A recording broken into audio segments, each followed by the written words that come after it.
Halo, selamat pagi, selamat berjumpa kembali di channel ini bersama saya Richard Tulwala.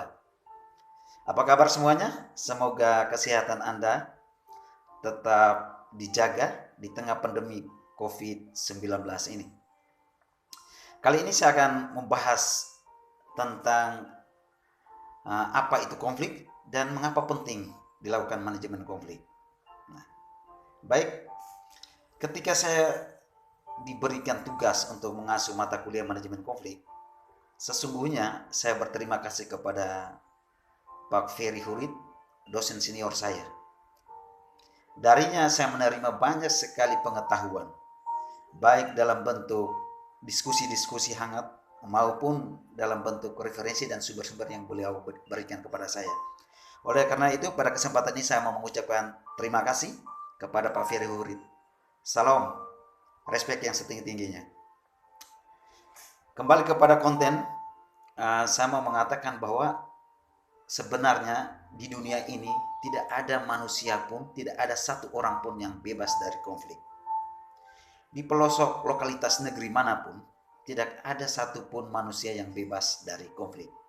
Itu berarti bahwa setiap orang memiliki konflik. Setiap orang pernah menghadapi konflik. Namun demikian, cara penanganan konflik juga berbeda-beda tergantung dari jenis konflik yang dihadapi oleh setiap orang. Bahkan orang juga bisa saja menghindari konflik. Ada juga orang yang berusaha menerima konflik itu dan menangani konflik itu secara baik. Tetapi juga ada orang yang berusaha menghindari konflik itu, bahkan lari dari konflik, atau kita biasa sebut lari dari kenyataan. Nah, sebab sebetulnya penghindaran dari konflik itu sebetulnya bisa dibaca oleh dua hal. Yang pertama, karena orang atau kelompok itu atau organisasi itu tidak memiliki daya untuk menghadapi konflik. Dan yang kedua, budaya untuk Indonesia Timur, khususnya orang Flores, penghindaran konflik itu juga karena subjek konflik tersebut. Misalnya, salah seorang berhadapan dengan pemuka agama, atau salah seorang berhadapan dengan orang yang tingkat sosialnya jauh di atas dia, junior terhadap senior.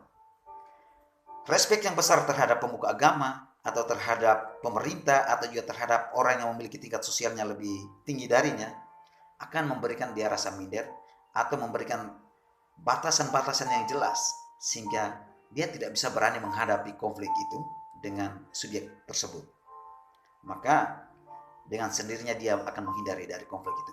Tetapi perlu dikatakan di sini bahwa tidak semua orang mengalami hal yang sama.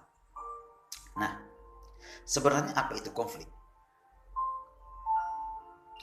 Konflik itu sebetulnya adalah suatu keadaan di mana setiap hak atau setiap kepentingan atau setiap kehendak dari pihak-pihak yang berbeda bertumpang tindih satu sama lain, bertabrakan bahkan berlawanan. Atau beberapa ahli juga menyatakan bahwa konflik juga adalah hubungan antara dua pihak atau lebih, individu dan kelompok tertentu atau kelompok dengan kelompok tertentu yang memiliki dan merasa memiliki sasaran-sasaran yang tidak sejalan.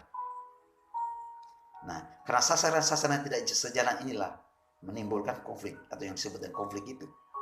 Baik, konflik itu sesungguhnya kalau dikelola secara baik maka dia justru menjadi berkat. Tetapi dia tidak dikelola secara baik maka dia justru bisa menimbulkan kekerasan. Nah, oleh karena itu konflik harus dikelola secara baik apabila Anda menginginkan berkat. Tetapi apabila dia tidak dikelola secara baik, maka kekerasanlah yang akan menghantui Anda. Sebenarnya konflik juga memiliki beberapa manfaat. Nah, ada beberapa manfaat dari konflik. Yang pertama bahwa konflik itu bisa merupakan penyadaran akan masalah. Saya kasih sebuah contoh sederhana. Ketika Anda melakukan konflik dengan orang lain, maka konflik itu kemudian akan dari masalah itu, dari konflik itu akan memberikan kesadaran kepada Anda bahwa masalah yang sama, konflik itu tidak harus segera dihindari, tidak boleh dilakukan lagi. Dan yang kedua, konflik juga bisa memberikan manfaat sebagai sebuah peluang untuk membangun hubungan yang konstruktif antara berbagai pihak yang berbeda kepentingan. Misalnya begini teman-teman, ketika Anda mendapat konflik dengan orang yang selama ini tidak Anda kenal, ketika Anda menangani konflik itu dengan baik, maka ada potensi Anda membangun sebuah relasi yang baik dengan orang yang tidak Anda kenal itu. Dengan demikian, selanjutnya Anda juga bisa menganggap dia sebagai bagian dari keluarga Anda, dan bisa Anda menganggap sebagai teman diskusi Anda yang baik.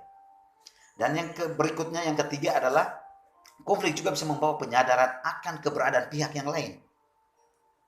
Membawa penyadaran akan keberadaan pihak yang lain. Artinya bahwa konflik itu sesungguhnya memberikan penyadaran kepada pribadi kita, bahwa kita tidak hidup di dalam kesendirian kita. Bahwa sesungguhnya ada orang lain di sekitar kita yang perlu kita hormati, yang perlu kita hargai.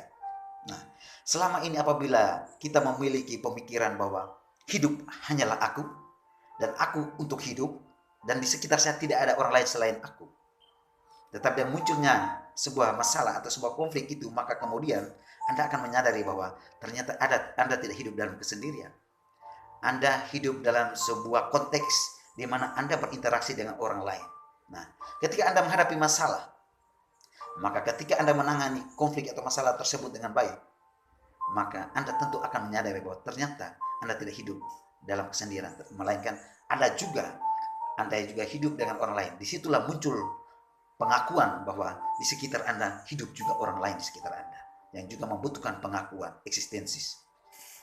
Kemudian konflik juga bisa membawa pemecahan masalah yang lebih baik.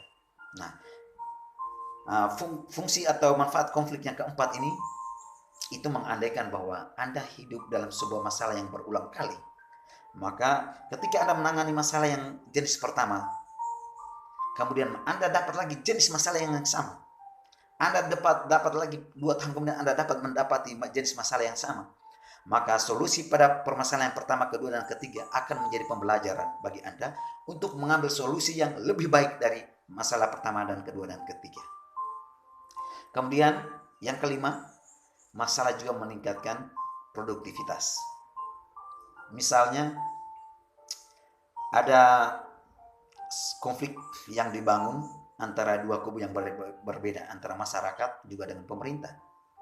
Nah, dengan penyadaran akan konflik itu, maka kedua kubu tadi antara masyarakat juga bisa melihat bahwa ternyata tuntutan atau aspirasi kami sudah dijawab dengan baik, dan bagaimana kemudian kita bisa meningkatkan produktivitas aspirasi kita kepada pemerintah. Sebaliknya, dengan ada masalah antara pemerintah dan dengan masyarakat, pemerintah kemudian menyadari bahwa ternyata pelayanan yang selama ini diberikan kepada masyarakat ternyata tidak bisa menjawab tuntutan masyarakat.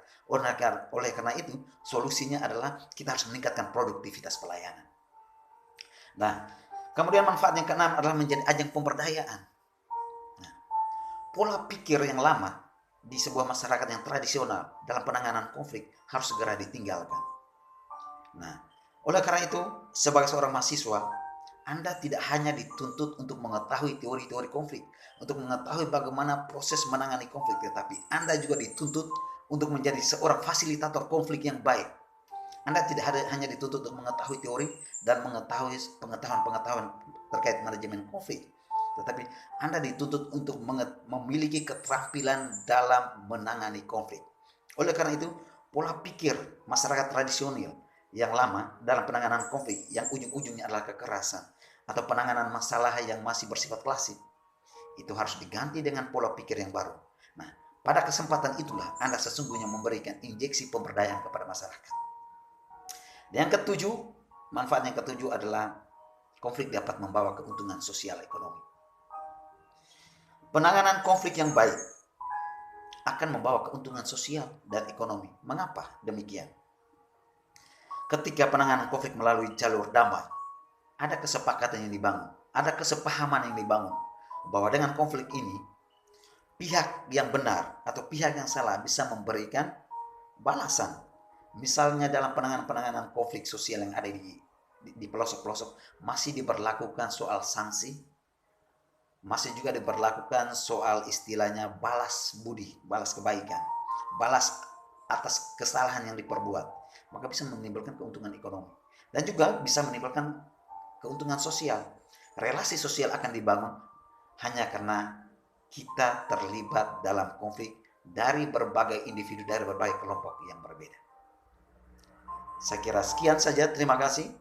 Anda bisa memberikan beberapa pertanyaan atau bisa memberikan masukan atau kolaborasi yang baik dalam diskusi-diskusi di bawah kolom-kolom ini. Jangan lupa subscribe, like, dan Anda juga bisa memberikan request tentang materi-materi yang berkaitan dengan manajemen konflik dan juga berkaitan dengan sistem kepartaian dan pemilu di Indonesia. Terima kasih, tetap jaga kesehatan Anda, wujudkan belajar dari rumah yang efektif dan efisien. Jauhilah perkumpulan-perkumpulan. Bersama kita kuat untuk menantang COVID-19. Sehat selalu. Sampai bertemu di konten yang berikutnya. Selamat pagi.